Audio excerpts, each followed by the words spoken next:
Oh, so much to talk about today. A lot to talk about. We're going to talk about wisdom of Sam Altman and some thoughts from Steve Jobs, the power of asking for what you want, daily routines, the science of daily routines, and then the implications for remote work. All that and more coming right up. Hey, everybody. I'm Bill Gallagher, scaling coach and host of the Scaling Up podcast.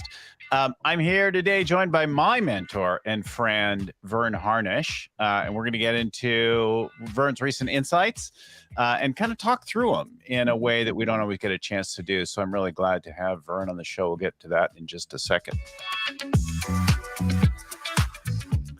Reminder, as always, we've got hundreds and hundreds of shows with all the Scaling Up contributors, our summit speakers, CEOs, other coaches, and more at scalingcoach.com or wherever you're getting this right now. So if you're watching on YouTube, if you're on LinkedIn, if you're on Facebook, if you're listening in Apple Podcast, wherever it is, subscribe to it and then turn on notifications there, and you will get our show every week. We do at least one show every week, sometimes two. And with an author, a guest, and of course today we have my favorite, Verne Harnish, joining us. So find all that at more at scalingcoach.com. Verne, welcome to the show. Bill, glad to be on the show. It really is your show, right? This is all inspired, and all of our content and all of our work and the work of all the other coaches is related to something that you instigated. It's your fault. It is yours. All right. All the bad stuff. I'll take all the bad stuff. All the bad stuff. So you're in Colorado now, right? I am, for a few days, and then around the world kind of for a month. So getting back to Japan for the first time since 1986. So looking forward to it. That's cool. And for our listeners, viewers, last week, Verne and I were together in Lake Tahoe area, leading another boot camp where CEOs and COOs come together with others to do a deep dive for a whole week on everything to do with scaling up. It's a great way to get started alongside others who will probe and ask questions and challenge the thinking that you've got. And the website for that, I didn't put it in the notes here, but that's, I think, ceobootcamp.com. Is that right? It is ceo-bootcamp.com. We've got another one in Lake Tahoe that's going to be in the fall in September. And, I love it because it gives us a chance to really go deep with a handful of companies. They also learn so much from each other. And I mean, we had companies 50 million, 100 million, 200 million. I mean, these are folks that are really cranking. And the thing that they always say is, hey, I've been practicing scaling up or Rockefeller habits for years, but you don't cross the same river twice. And the ability to really go deep, remind everyone of the fundamentals, and most importantly, dig into the constraint. And that's the thing that we really like to focus on, is what is really the constraint to you just kind of really blowing open the doors, profitability, revenue-wise, impact within the organization. I think every organization that's ever been through comes out with a clear understanding of what that is. And it's something you've got to just dig in one-on-one to figure out. It's interesting, that quote you said, nobody crosses the same river twice, right? The river's not the same and the person's not the same. And I think of workshops and books and things that I've read more than once and how they occurred for me so differently at a different time, right? I remember one that at a different point in life with different needs that occurred for me. And the things that I heard and got when I first learned Rockefeller habits way back when, as a result of my business partner and wife going through the old For the Giant. Yeah, the MIT program. Yes, was that the graduate program? I was thinking about Gather Your Titans, where it was last week, but yeah, it is. Well, and I think you and I talked about it.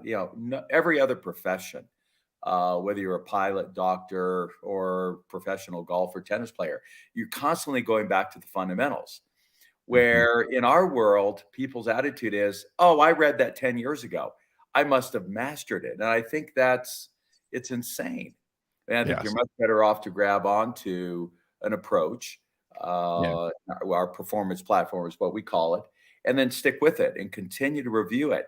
I mean, all the great golfers, before every swing, are up there practicing the fundamentals before they release. And so going back to the fundamentals is what everybody at the CEO Bootcamp says is, oh, I'm so glad we're coming back. I don't need yet another framework. I just need to do the one that I learned 10, 20 years ago. So anyway, Right. well, I'm Yeah, we get excited. yeah. Yeah, but I'm excited about the podcast, and that it gives us an opportunity, our first, to really bring alive the weekly insights. That is a real passion for me, going on 22 years of every week, and it's my really opportunity to take that pile of suggestions that are piled at me every week, a new book, a new article, a new YouTube video, whatever, and for myself to absorb it and then to write about it and share. And as you know, we hardly think we have all the answers. I highlighted 40 other books in my book, really because of the Birthing of Giants program. We hosted all of those authors. And so it's our chance every week to continue to pull from folks, the way I view it, smarter than me, that we can go out there and share with the rest of the world. Yeah. Well, so we're going to dive into Sam Altman's 13 Maxims to start off this week. And I like that you put a quote at the beginning of the insights about that Sam Altman is about focus. And so if you don't know, if you're under a rock, if you're not business reading, Sam Altman is the former president of Y Combinator. He was the CEO of Reddit, and he's the CEO now of Looped and OpenAI, a company that raised over $1 billion back in 2015 and became ChatGPT. Their ChatGPT service became the fastest growing consumer application in history, 100 million monthly active users just 2 months after launching. That's better than TikTok. That's better than Instagram by a wide margin. And anything that gets that adoption is fascinating to learn from, not only what the company did, but also what sort of leader is that and what are their thoughts on things. Well, and I like the way Sam opened up. He said, because of, and I had not known his Reddit and Y Combinator background, but he really truly has had an opportunity to observe, and he used that term, observe thousands of entrepreneurs and companies. And it was out of that observation and writing about it and others that he was able to formulate these 13 maxims. And I looked through them and I thought, wow, he nailed it. And so let's go ahead and share it. So this opportunity for us to kind of bring that alive. Yeah. It's funny that observation is the power. Like, I think, especially when I was first coaching, people would ask me about my background as a CEO, and I would share some of the companies that I had run and grown, and both successes and failures. But now, 10 years after being a full-time coach, the breadth of things is way beyond my own experience. The things I see every day and hear from people greatly expands what I ever accomplished. And so let's go back to that focus quote. The reason I chose it is he said, yeah, everybody says focus, but the emphasis he put on it is that we would all do much better if we would step back and spend more time thinking about what it is that we should focus on. So I find entrepreneurs don't lack amount of focus. Often they're focusing on 2 or 3 things, but that my concern is they're working on the wrong thing. And as we emphasize at the CEO Bootcamp, we have the answers. It's the question we need to really nail first. And that's what they appreciate in the CEO Bootcamp is we get them to step back and say, wait a second, maybe there's some other questions and other things I should be focusing more on than I have. And that's usually the biggest aha. So the fact that we were just in the middle of CEO Bootcamp and Sam said that we really need to spend more time thinking about what the focus should be, not just tell people to focus, I thought was absolutely critical. So we'll go through the 13, but we'll spend a little more time maybe on some than others right now as occurs to us. But the first one for sure is important to me on a regular basis with everybody I work with. And I think our core client in general, so number one is improve exponentially. Think about how you can expand non-linearly, how to stop doing, not trying to do the more of the same things, not incremental, but exponential. And that's number one for me with thinking about who to work with and who to talk to about our work. Well, and it's that idea to truly be ambitious. And as we open up to the new version of Scaling Up, we're featuring entrepreneurs that didn't just 10x in 8 to 10 years, they're 30x on significant already success. We're going to see Naomi Simpson go from 100 million to 3 billion. And she's pretty convinced she's going to beat that by 2 years. But she also beat her first BHAG by 2 years to go from just 7,500 experiences to 2 million. And I think the reason it's critical is if you're only thinking linearly, you only have to kind of do better what you're already doing. But if you're going to think 10x or 30x, then you've got to do things different. And as Michael Porter said, the great strategist at Harvard, you really don't have a strategy if you're not doing everything different anyway. And so it starts with that ambitious goal that is exponential, not just linear. Yeah, I think it changes your strategy, it changes your operation, it changes everything. And for me, it also actually really ties into number 8 for Sam, be bold, right? If you're thinking exponentially, you think about everything differently, but it also captures the imagination of employees, of customers, of partners. Like everyone is engaged with the idea of taking on something really big. One of my favorite quotes ever is Daniel Burnham, who was an early urban planner and architect. And he said, make no small plans, for they have little power to stir the hearts of people. He said men at the time, but hopefully we're beyond that. But and that idea of creating something really bold, whether it's even like a personal thing. Are you trying to get a little less fat, or do you want to run a triathlon? Like, where's the power of something really bold for you and for your company? Well, and we've always, we always say the acronym for CEO is really Chief Energy Officer. Time's limited, but energy's unlimited. And you really need to put every decision through the filter. Is this going to add or take away from energy? And we had during the pandemic, one of the Harvard speakers, they had done the research and they said attainable goals are actually very low energy, and that ambitious goals will drive tremendously more energy. And as we used to say at the very beginning, early days of that MIT program, you know what? Add just a few zeros to your thinking. And what happens is you attract a much more interesting group of people. And in some ways, it's easier to do $100 million deal than it is $1 million deal. Because the folks that are hanging at $1 million, I mean, I don't want to get this wrong, but often they're a lot more petty around things than folks that are thinking at the 10 million or 100 million or $1 billion level. So simply, I think, add a few zeros to your thinking. I've always thought of it like it's a balance between what's absurd and Correct. what's a stretch, like what's engaging and interesting to your ego, right? Ego, we often learn, is like negative, but ego has some powerful uses, right? There's a place for it, maybe not unchecked, but that like balance, does it call you? Does it challenge you mightily, right? And that's different though than, if I was to say, I think it's critical that we become a multi-planetary species and go to Mars. It's kind of like, well, Bill, you're a scaling coach, or like, you're not Elon Musk. But when Elon Musk says it, like you have to sit up and take notice. Yeah. And by the way, very specifically, that research was a bell curve. So attainable is very low energy, and ridiculous is low energy. And so being ambitious That's right. is, and that's why we get paid the median bucks to try to decide, what is that optimum point. But being bold versus incremental or linear is critical. That's power. So for me, number 2 and number 13 are highly related. Number 2 is have almost too much self-belief, like really believe in something, don't let go of it. And then number 13 is be internally driven, be personally obsessed. And for me, those two are highly related, right? Like it's my own personal drive and I believe in it and I'm going for it and I won't let go of it. Right. And I think there's got to be a way for me, in whatever it is that I'm pursuing. And I think our leaders are similar kind of thing like that.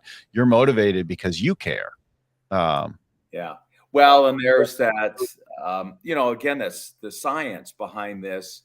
When they looked at success, those that were internally, what's called locus of control, versus have an external locus of control. And the external locus of control are like blaming everybody else for why things aren't working out. And somebody with an internal locus of control really understands I'm either winning or learning.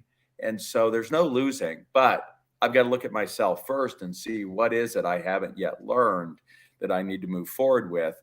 And at the same time, have this self-belief that you're going to be able to figure it out, and you're going to be able to push through, particularly if you so believe that it needs to happen.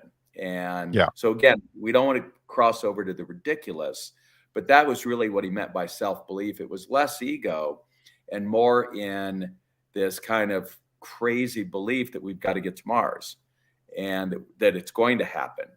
And from there, you're able to really kind of push through the pain and think differently.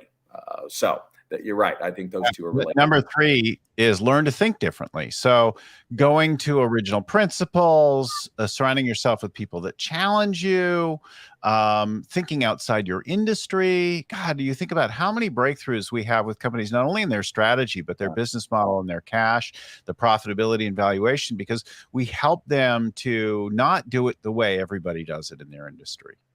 Well, and that's why we've always been adamant, the second thing to get in place besides learn this stuff is the counsel. When we I cornered Jim Collins after 25 years of studying greatness, said, all right, Jim, what's the one thing that really jumped out at you that all of us have to do, including us mere mortals? And he said, the counsel. It's that special group that can challenge you, that can help you think strategically, that you're with on a weekly basis. It was what happened in the pandemic when EO or YPO forums said, hey, we can't physically get together once a month, but let's meet virtually once a week. And that forum where we could talk through was absolutely critical. And so, but it's got to be with a group of people that can challenge you and really get you to think different. Well, and you're always that between the insights and then, when I bring you an idea and you're like, yeah, but Bill, remember, and challenge and surround yourself with people like that will give you that, and sources of information. Like I try not to read just about the things that I'm obsessed with or just my industry, but to get out of that wide grazing helps to give that more independent thinking. Well, and by the way, I read this morning, there's a new book out about Tony Hsieh, who had founded Zappos, and really exposing the fact that there towards the end of his life, he was paying people to really be sycophants for him and not challenge him. And that was the issue Jewel had when she went to go visit him. And she saw this happening and had to leave and wrote that heartfelt letter to him to try to get him to wake up. But he was already too far gone, surrounding himself with people that would just tell him what he wanted to hear. And I think Sam's getting at that as well. So number 4. That's number 4. Yeah. And that it's interesting you say that, because I think about how many people that I work with that get, you get some money, you get some accomplishment, maybe even have a private jet, and then you start to think you're smarter than everyone else, or you're entitled to something. And those folks, when they stop and they get an outside coach or an advisor or something like that, do really great, because it's a reality check, because that stuff goes right to your head. When you can do more than everybody around you, sometimes you start to think that maybe you're not human anymore. Well, and we see it with entrepreneurs when they exit the first time, Bill, and they think they've got the golden touch. And how many of them have lost 25, 40, 80% of their wealth quite quickly, because they thought everything that they knew they could just port over into a new industry or a new opportunity. So what I was listening to Matthew McConaughey launched his program today. And he said the definition of being humble is realizing that there's more to learn. And I thought, wow, that was a great definition. And I think that's what we're talking about here as well. Number 4, get good at sales. Convincing other people that your ideas are good. We have a lot of people who they're like, well, I'm not really the sales CEO. I'm the engineer, or I'm the this or that. Whatever it is, you've got to be passionate about it, and you've got to get good at getting other people to play with you, work with you, partner with you, buy from you. Like, selling is a very broad thing, right? It's not just selling to customers. You're selling your ideas. You're selling to investors. You did quite a bit of stuff early in your career. Well, and that's why having the elevator pitch is real. I mean, for you to be able to articulate very simply the late Clay Christensen's question, the job to be done. Steve Jobs was a master. The job of an iPod, to hold 1,000 songs in your pocket. And it was bold. And so you start to see how Sam's list begins to build on each other. So number 5 is one that I wish I had followed better before, and I admire some of the younger entrepreneurs and execs that I see today that do a really good job of this. Make it easy to take risks. Keep your life cheap and flexible, right? When you pile on lifestyle and things like that, expensive things in your life, it gets very hard to take a risk, to do something bold, to start something new, because you're so leveraged and you need that next hit, that next paycheck, that next bonus. Yeah. Yeah. It reminded me of Rich Dad, Poor Dad. And I always thought that was just kind of a get rich quick book, but I had scaled million, 2 million, 4 million, thought we were going to do 8 million, Inc. 500, then 9/11 hit. And I was broke overnight. And I had been dutifully losing money and all of this stuff. And Robert Kiyosaki then was coming to our EO chapter to speak. And I thought, all right, out of respect, I'm going to read his book. I got to tell you, it had a profound impact on all of us in the chapter. We grabbed his cash game. We actually took our forum retreat up to Vail and played that game multiple times over a long weekend to drill into our head that, look, you got to get out of the rat race. That if you can keep your living expenses lower than just your passive income, you've got all kinds of freedom then to do the things that you want to do. And it really changed a lot of our thinking about loading up on those expensive things.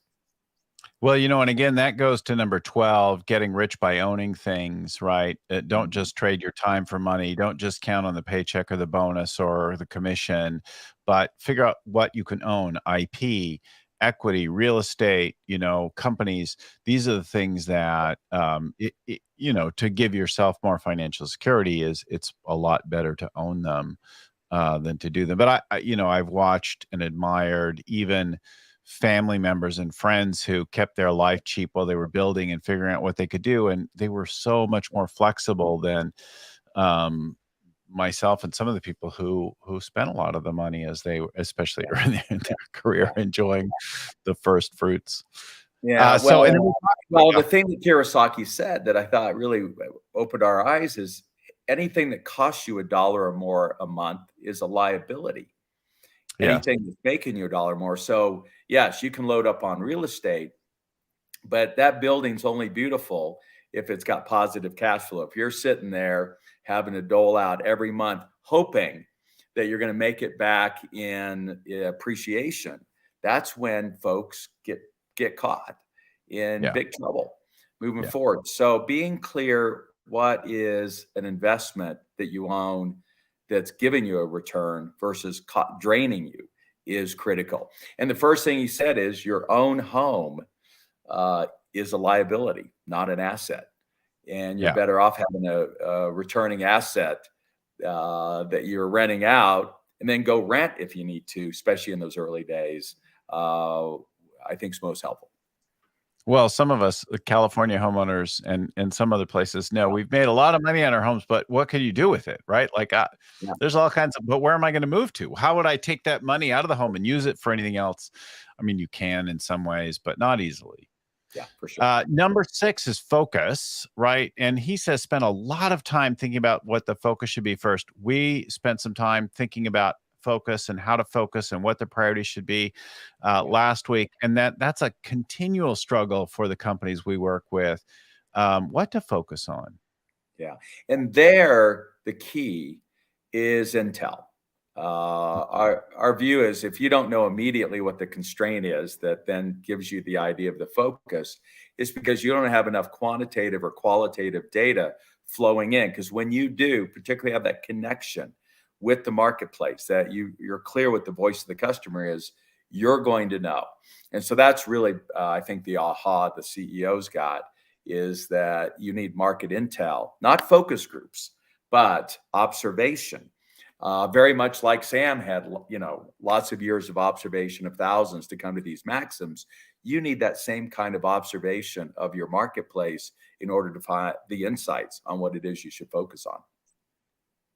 Yeah, really critical. And one more that I see is a lot of times people are looking at a whole bunch of challenges at hand, right? Not thinking of what the key constraint is, but looking at these challenges, having trouble figuring out which one to focus on. And the thing that I always go is if you just look in the present, which is essentially looking in the past, Yeah. then you might choose the wrong thing to focus on. But if you have a clear picture for the future, like a vivid vision, like a big, hairy, audacious goal, then sometimes it becomes a lot clearer what to focus on in with that in the Yeah. lens. Yeah, it's been interesting since we really declared more clearly our job to be done, which is to help companies improve the value of their people and their organization. Going back to a word that was in my original, subtitle of Mastering the Rockefeller Habits. Now, all of a sudden, all kinds of resources are coming to us around how Mhm, to improve valuation and value. And the message is becoming much more clear, our job to be done. And so it is a chicken and mhm, egg here. mhm. So the next one I have a little challenge with personally, Okay. Uh, maybe because I'm lazy, but number 7 is work hard. yeah. And no, I pour myself into certain things that I care about and Yeah. work stamina and that kind of thing. But I also think there are a lot of people who just work hard on whatever just because they have guilt about taking any time off. Yeah. Yeah. But Well, and Sam, I think they're talking about in the beginning. I don't know any successful entrepreneur that didn't put in 80-hour, 100-hour weeks. What you're trying to do is, get do that long enough that you can finally cross the chasm. And there really is yeah, that chasm you got to yeah. cross, as Jeffrey Moore talks about, where you can get on the other side now and you've got that operational efficiency and things are just beginning to flow. And I think that's the essence of the way I read what Sam's writing there. Yeah, yeah, and it is really critical to do that, and sometimes the way that you work hard is by having the rest, by having the other things that give you that. I do know that in a Yeah. workout or a trip, in the shower, in many places do I get good ideas, and I'm able to connect the dots that I can't do just in the middle of the hard effort. Yeah, you may have to work hard at getting that creative time and you've got to structure it. And, Johnny Rockefeller worked from home every morning. He was working, but it gave him that focus time that he needed so he wasn't being bombarded when he was in the office. One of the funny, or more unusual things that I do is I will, change the environment when I'm doing coaching Yeah. conversations, and a couple of weeks ago, I went skiing with a CEO, and I've taken CEOs sailing, and we frequently take walks and that kind of thing, but we'd feel like we were settled with something. We'd go, "Okay, let's take another run," and we'd ride the thing up, and we'd finish our conversation on the lift up, and then we'd ski down, and then we'd get back in the lift to take another run, and the CEO would be like, "Yeah, but what about this?" Because on the way down, he'd had a chance to synthesize things, right? You can't do a lot of thinking when you're talking. I mean, a little bit, you sort things out loud, but we don't learn a whole lot when we do. So he'd like digest it. Then he'd pose a new question. We take the lift up, grapple with that for the 6 minutes on the way up, or that kind of thing is pretty useful, right? It's interesting, Bill. One of the very first programs I put together for Career Track 30 Mm, years ago was on innovation. And there mm, really is a four-step process: preparation. So mhm, you do have to put in the hard work and effort. Then you need the incubation. You've got to mm. step away and let your mind do its magic. Then you get the inspiration. Everybody thinks you start with the inspiration, but there's two critical steps before. And then obviously verification. You've got to go do something Yeah. about it. And so, yes, you've got to work hard at. And one of the jokes is entrepreneurs would rather work 16 hours for themselves than 8 hours for someone else every day. And I think it's true, but at some point it quits being a joke. And then that's when we begin to kick in and see if we can make people much more exponential. Because Yeah. the other thing that's frustrating is to be putting in the hours, but not getting any results. Yes. And that's the frustrating thing. I'm actually making less money than I did when it was just three of us, working out of a spare bedroom. And so that's what we really work on fixing. And that barriers chapter gets at that with Alan Rudy, who was facing exactly the same thing at ExpressMed. So we already talked about being bold, number 8, but being willful, and we're about to come to soon. So let's just defer. But being willful is about asking for what you want, and we're gonna dig into that more. But the next one is really critical, and you talk about this endlessly and preach this, and I've learned it and worked it to preach with our clients. But that is being hard to compete with by being different. That whole, like, well, how could you be usefully different, meaningfully different? Yeah, and Porter was adamant about it. I mean, if you're pricing the same way as everyone else, you're not different. If you're hiring the same people as everyone else, you're not different. But most importantly, if you're delivering your product or service in roughly the same way everybody else is doing it, you're not different. And therefore, you really don't have a strategy. So you and I can have a podcast, and we should, on just that topic some other time. It's a useful thing. The places to be different. Number 11 is building a network, being a force of nature, like with people surrounding you who are a force of nature. And I think about one of my earliest successes in business. I built a business for someone else over 550 million. But I didn't build a huge network of friends and fans because I was such a jerk. I often use stronger language for how I was in those days, but I was such a jerk to the people around me, so arrogant, so sure I had a small piece of the total business for this company, but the majority of the operating profit, and I lorded it over people, and I'm so much smarter than them, and I wasn't building at that point. Only later did I learn to build friends and supporters and allies and that kind of thing. It's so important to build that network. Yeah.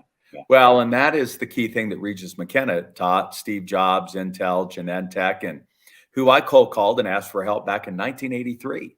Yeah, I'm just a student at Wichita State. Had a good vision, build the world's largest entrepreneur organization, which has panned out pretty well. And he said, look, I'm going to teach you what I taught Steve, which was take a piece of paper out and make at the time a list of the top 25 influencers that you can bolt on to this vision, Verne. And the bigger the names, the faster you will scale. And I think that's the essence of what Sam's talking about, is not just have a network, but have a network that wows the world, that truly can influence. And so I still have that yellow sheet of paper. I put down in 1983, look, I was young, dumb, and broke at Wichita State. I put down President Ronald Reagan. I was going to make him be the first president to utter the word entrepreneur, and we did. And Steve Jobs and Michael Dell and Inc. Magazine and Venture, and it was crazy. In 36 months, everybody on that list was on board, including the president. And we were global in 36 months. So I saw the power of making that list, which Steve Jobs did every time he needed to launch something, including iTunes. He made a list of the 25 top players in the music distribution space. By the way, none of them would return his phone call. The ego in that industry is huge. So we found somebody, the drummer for the Eagles, to come over to his house, do a walk and talk. And he said, hey, do you know anybody on the list? And he goes, yeah, I know that guy. And 24 months later, Steve was the king of music distribution, and he was a nobody in that space before that. So that to me, it's one of the most important maxims that Sam articulated. So you mention, we talked about being willful in Sam Altman's list, but then there's also an Inc. article in the Insights, Steve Jobs calling up the HP founder and asking for some spare parts at a young age. And this idea that you've got to ask for what you want, what you need, or nobody's ever going to know, right? That's a huge thing that separates doers from dreamers. Yeah, and that's what they were pointing out, that Steve was 12 when he made that phone call to Bill Hewlett. And Bill just got such a kick out of, this young kid asking that he gave him the spare parts. But more importantly, he gave him an internship. And ultimately, Steve kind of, cut his chops there and got a real sense of what it means to have scope and build such a significant company. And I think you need to see that in order often to achieve it. And so he went on to say that is the big thing that separates, as you said, the dreamers from the doers, is they make the phone call. And that really goes back to not only making the list, but figuring out how you're going to get to everybody on that list. And they are the three most important words, I think, in any language. And that is, please help me, or, can you help me? And be sincere about it. That's one of the things my dad taught me early on, and he was a great salesman and wrote a great book on selling. And he's since passed on, but he said, ask for help. Yeah. And find a way to ask it sincerely, not in a manipulative way, but ask for help. He'd say, like, call the company and say, I wonder if you could help me out, and open with that. And they'll be like, yes, young man, or, or woman, or whatever. And he'd say, who manages this for the company? I'm trying to figure out who to talk to about this. Like, and he said, mostly they'll tell you who you need to call on. Right. And then call that person and say, I wonder if you could help me out. And then ask, are you the right person to talk to about a thing? I'd love to sell something like this to the company. And you'll find that you're actually selling something and beginning conversations because you're asking for help, and there's a little humility, and you're not so slick. He called it the Columbo approach, which I thought was kind of interesting. You remember Columbo? Peter Falk was a bumbling character. Like, oh, man, I'm trying to figure this out here.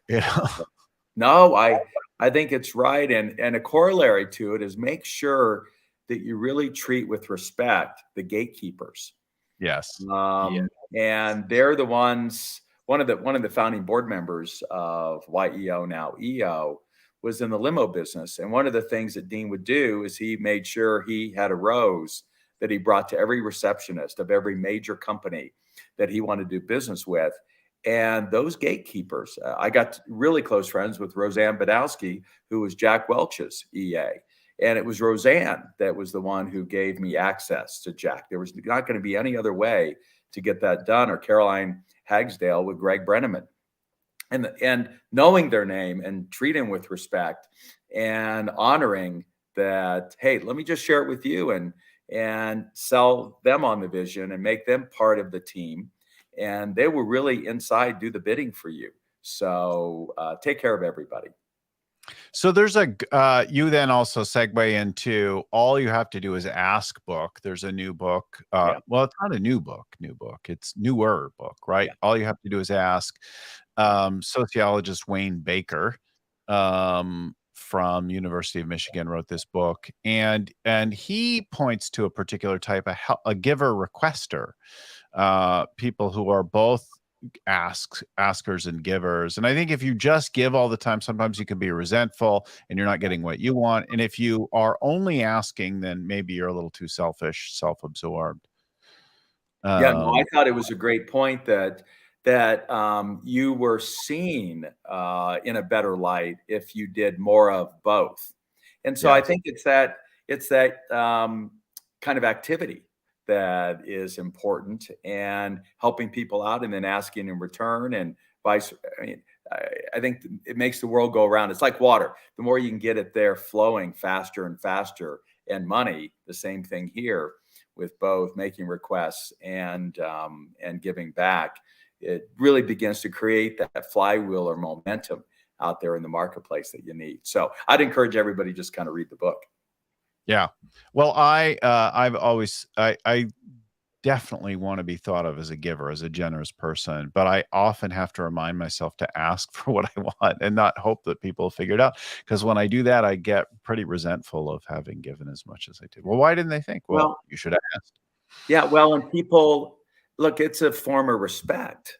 You've just given respect, and in many cases labeled them an authority in asking for some support and help.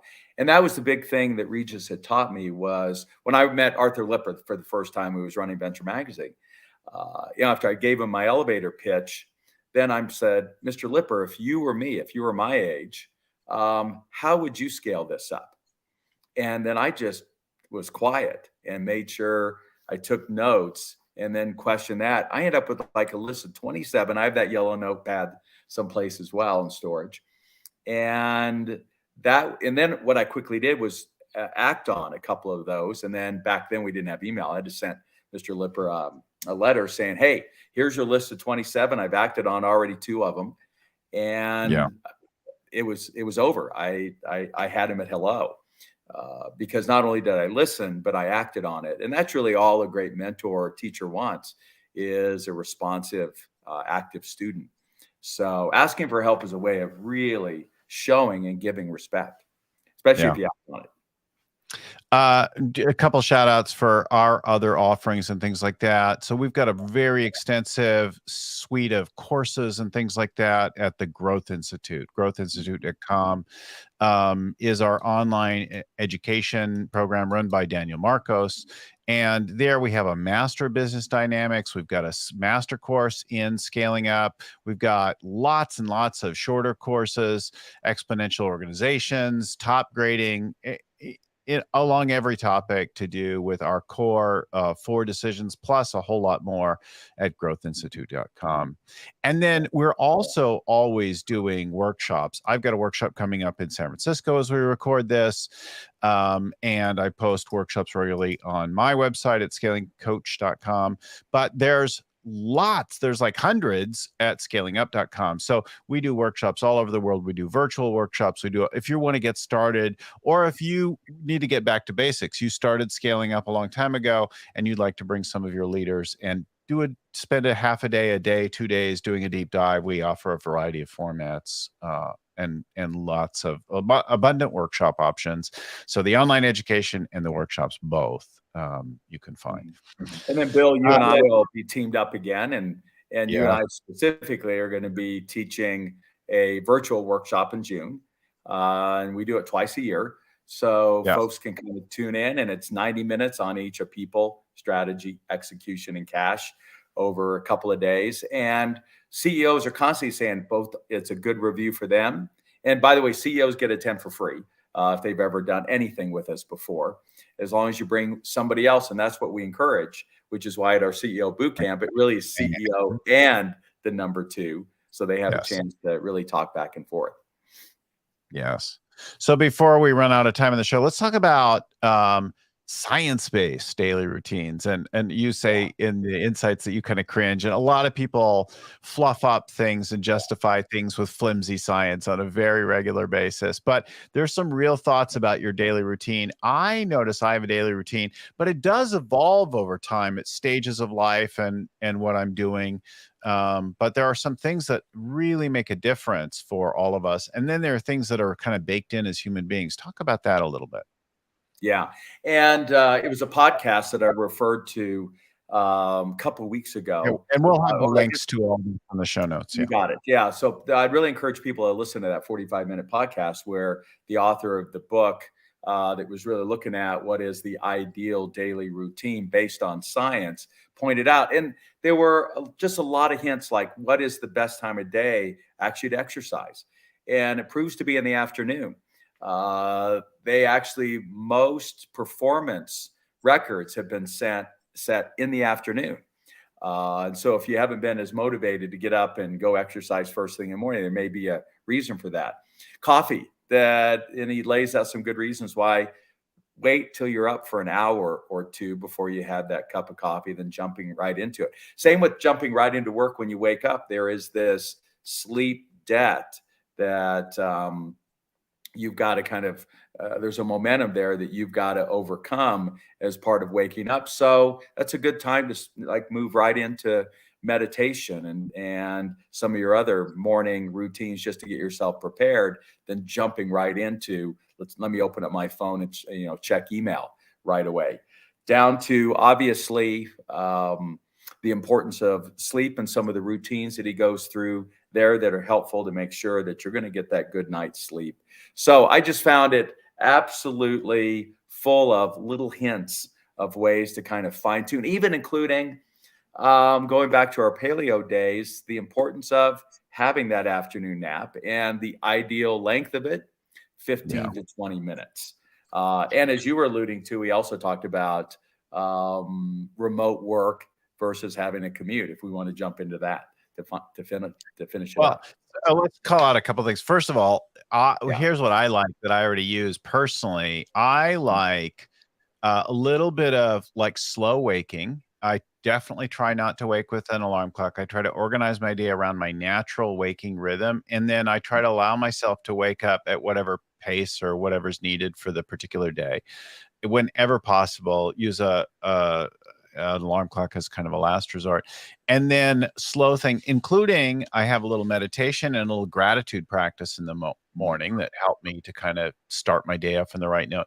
I will do, I'm not currently doing much cardio in the morning, but like stretching feels really good in the morning, right? Feels like let's stretch the warm up the body, not so much like a hard workout. But I could be better at delaying the coffee a little bit. I get coffee not the first second I wake up, but pretty soon. Yeah. It's such a beautiful ritual, right? So the ritual around it. So I've started that. Smelling it is all kind of I thought all those were pretty interesting about those daily routines, and then thinking about the nap, but the commute is a really interesting one for me, and not everybody can control their commute. So I thought one interesting insight from that was, if you can't shorten it for whatever reason right now, see if you could make it more interesting or more pleasurable in some way. Yes.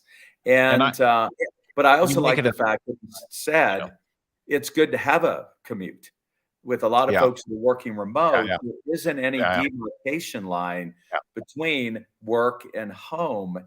And he said, even going back to our cave days, we all had to commute, whether it's go out and pick berries or go out on the hunt.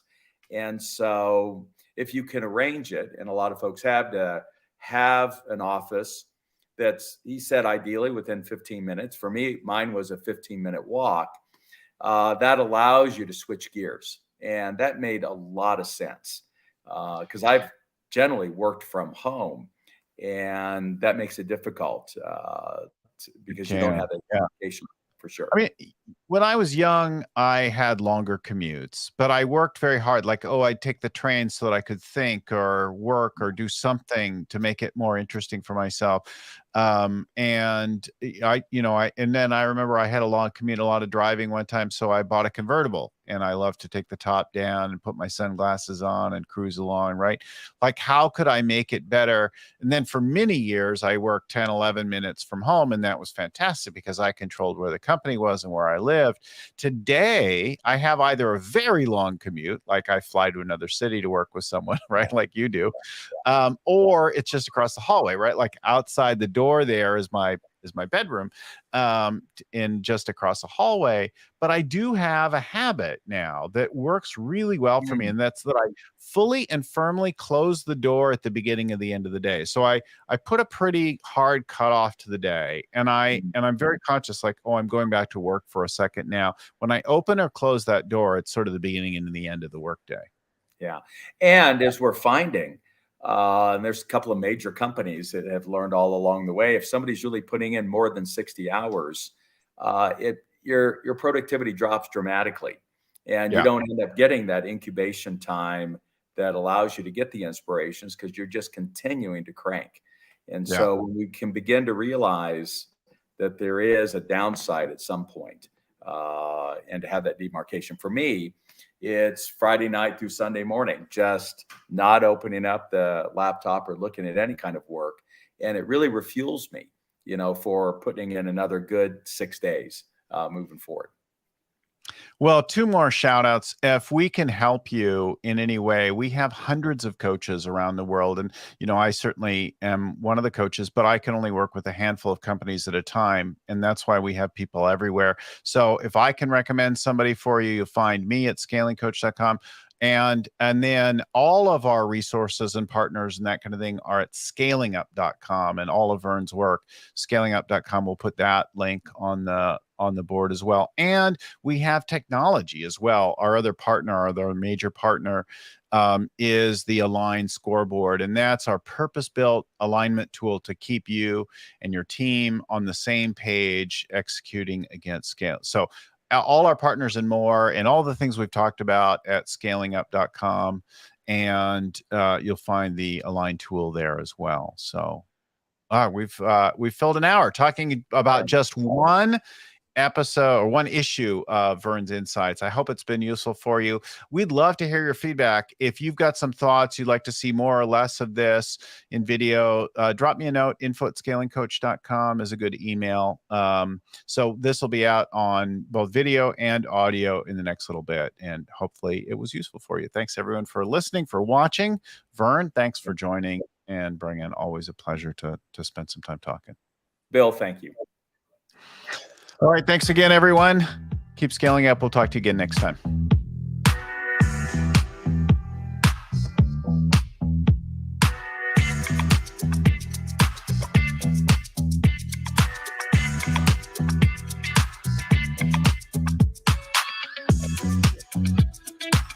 It won't stop.